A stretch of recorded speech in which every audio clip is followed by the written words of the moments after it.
एकादशी महात्मा अथ पद्मिनी एकादशी महात्मा। धर्मराज युधिष्ठिर बोले कि हे भगवान, अब आप अधिक मास शुक्ल पक्ष की एकादशी के बारे में बतलाइए। उस एकादशी का क्या नाम है तथा उसके व्रत की विधि क्या है, सो समझाकर कहिए। श्री कृष्ण बोले कि हे राजन, अधिक मास की एकादशी का नाम पद्मिनी है। इस एकादशी के व्रत से मनुष्य विष्णु लोक को जाता है। हे राजन, इस विधि को मैंने सबसे प्रथम नारद जी से कहा था। यह विधि अनेक पापों को नष्ट करने वाली तथा मुक्ति और भक्ति प्रदान करने वाली है। आप ध्यान पूर्वक श्रवण कीजिए। दशमी के दिन व्रत को शुरू करना चाहिए और कांसे के पात्र में भोजन मांस, मसूर, चना, कौंदो, शहद, साग और पराया अन्न दशमी के दिन नहीं खाना चाहिए। इस दिन हविष्य भोजन करना चाहिए और नमक भी नहीं खाना चाहिए। उस रात्रि को भूमि पर शयन करना चाहिए और ब्रह्मचर्य पूर्वक रहना चाहिए। एकादशी के दिन प्रातः उठकर नित्य क्रिया से निवृत्त होकर दातुन करनी चाहिए और 12 कुल्ला करके पुण्य क्षेत्र में स्नान करके चला जाना चाहिए। उस समय गोमय, मृतिका, तिलकुश तथा अमल की चूर्ण से विधि पूर्वक स्नान करना चाहिए। स्नान करने से प्रथम शरीर में मिट्टी लगाते हुए उसी से प्रार्थना करनी चाहिए। हे मृतिके, तुमको भगवान ने सतबाहु रूप धारण करके निकाला है। ब्रह्मा जी ने तुम्हें दिया है और कश्यप जी ने तुमको मंत्र से पूजा है। इसलिए तुम मुझे भगवान की पूजा करने के लिए शुद्ध बना दो।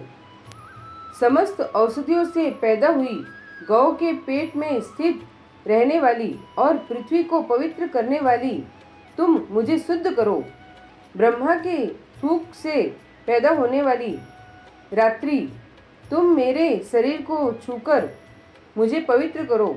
हे शंख चक्र गदाधारी देवों के देव जगन्नाथ, आप मुझे स्नान के लिए आज्ञा दीजिए। इसके उपरांत वरुण मात्र को जप कर स्नान करना चाहिए। पवित्र तीर्थों के अभाव में उनका स्मरण करते हुए किसी तालाब में स्नान करना चाहिए। स्नान करने के पश्चात सफ़ेद फटे वस्त्रों को धारण करके तथा संध्या तर्पण करके मंदिर में जाकर भगवान की पूजा करनी चाहिए। स्वर्ण की राधा सहित भगवान की प्रतिमा या पार्वती सहित महादेव की प्रतिमा बनाकर पूजन करें। धान्य के ऊपर मिट्टी या तांबे का घड़ा रखना चाहिए। उस घड़े को वस्त्र तथा गंध आदि से सुशोभित करके उसके मुंह पर तांबे, रुपया, सोने का पात्र रखना चाहिए। उस पात्र पर भगवान की प्रतिमा को रखकर धूप, दीप, नैवेद्य, पुष्प, चंदन आदि से उनकी पूजा करनी चाहिए। उसके उपरांत भगवान के सम्मुख नृत्य, गान आदि करें। उस दिन पतित तथा रजस्वला स्त्री का स्पर्श नहीं करना चाहिए। उस दिन असत्य भाषण तथा गुरु और ब्राह्मण की निंदा नहीं करनी चाहिए। उस दिन भक्तजनों के साथ भगवान के सामने पुराण की कथा सुननी चाहिए। अधिक मास की शुक्ल पक्ष की पद्मिनी एकादशी का व्रत निर्जला करना चाहिए।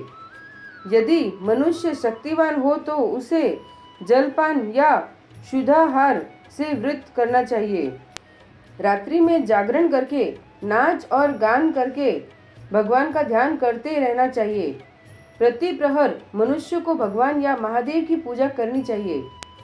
भगवान को पहले प्रहर में नारियल, दूसरे में बिल्व फल, तीसरे में सीताफल और चौथे में सुपारी, नारंगी अर्पण करना चाहिए। इससे पहले प्रहर में अग्नि होम का, दूसरे में वाजपेय यज्ञ का, तीसरे में अश्वमेघ यज्ञ का और चौथे में राजसूय यज्ञ का फल मिलता है। इस फल से अधिक संसार में न यज्ञ है, न विद्या है, न तप है, न दान आदि है। एकादशी का व्रत करने वाले मनुष्य को समस्त तीर्थ और यज्ञों का फल मिल जाता है। इस तरह से सूर्योदय तक जागरण करना चाहिए और स्नान करके ब्राह्मणों को भोजन कराना चाहिए। सब पदार्थ भगवान की प्रतिमा सहित ब्राह्मण को देना चाहिए। इस प्रकार जो मनुष्य विधि पूर्वक भगवान की पूजा तथा व्रत करते हैं उनका जन्म सफल हो जाता है और इस लोक में अनेक सुखों को भोगकर अंत में विष्णु लोक को जाते हैं। हे राजन, मैंने आपको एकादशी के व्रत का पूरा विधान बतला दिया। अब जो पद्मिनी एकादशी का भक्ति पूर्वक व्रत करते हैं उनकी कथा कहता हूँ, ध्यान पूर्वक श्रवण कीजिए। एक सुंदर कथा पुलस्त जी ने नारद जी से कही थी। एक समय कार्तवीर्य ने रावण को कारागार में बंद कर रखा था। उसको पुलस्त जी ने कार्तवीर्य की विनय करके छुड़ाया। इस घटना को सुनकर नारद जी ने पुलस्त जी से पूछा कि हे महाराज, उस महावीर रावण जिसने समस्त देवताओं सहित देवराज इंद्र को जीत लिया था, उसको कार्तवीर्य ने किस प्रकार जीता, सो आप मुझे समझाइए। इस पर पुलस्त जी बोले कि हे नारद, आप पहले कार्तवीर्य की उत्पत्ति सुनो। त्रेता युग में महिष्मती नाम की नगरी में उपकीर्तिवीर्य राजा राज्य करता था। उस राजा के 100 स्त्रियां थी। उसमें से किसी के भी राज्यभार लेने वाला योग्य पुत्र नहीं था। उस राजा ने पुत्र की प्राप्ति के लिए यज्ञ किए, परंतु सब असफल रहे। अंत में वह तप के द्वारा ही सिद्धियों को प्राप्त जानकर तपस्या करने के लिए वन को चला गया। उसकी स्त्री हरिश्चंद्र की पुत्री प्रमदा वस्त्राभूषणों को त्याग कर अपने पति के साथ गंध मादन पर्वत पर चली गई। उस स्थान पर इन लोगों ने 10 सहस्त्र वर्ष तक तपस्या की, परंतु सिद्धि प्राप्त न हो सकी। राजा के शरीर में केवल हड्डियां रह गई। यह देखकर प्रमदा ने विनय सहित महासती अनुसुईया से पूछा कि मेरे पतिदेव को तपस्या करते हुए 10 सहस्त्र वर्ष बीत गए, परंतु अभी तक भगवान प्रसन्न नहीं हुए जिससे मुझे पुत्र प्राप्त हो सके। अब आप मुझे कोई व्रत बतलाइए जिससे मुझे पुत्र की प्राप्ति हो। इस पर अनुसुईया जी बोली कि अधिक मास जो कि 32 महीने बाद आता है, उसमें 2 एकादशी होती है, जिसमें शुक्ल पक्ष की एकादशी का नाम पद्मिनी और कृष्ण पक्ष की एकादशी का नाम परमा है। उसके जागरण और व्रत करने से भगवान तुम्हें अवश्य ही पुत्र देंगे। इसके पश्चात अनुसुईया जी ने व्रत की विधि बतलाई। रानी ने अनुसुईया की बतलाई हुई विधि के अनुसार एकादशी का व्रत और रात्रि में जागरण किया। इससे भगवान विष्णु उस पर अत्यंत प्रसन्न हुए और वरदान मांगने के लिए कहा। रानी इस पर भगवान की स्तुति करने लगी।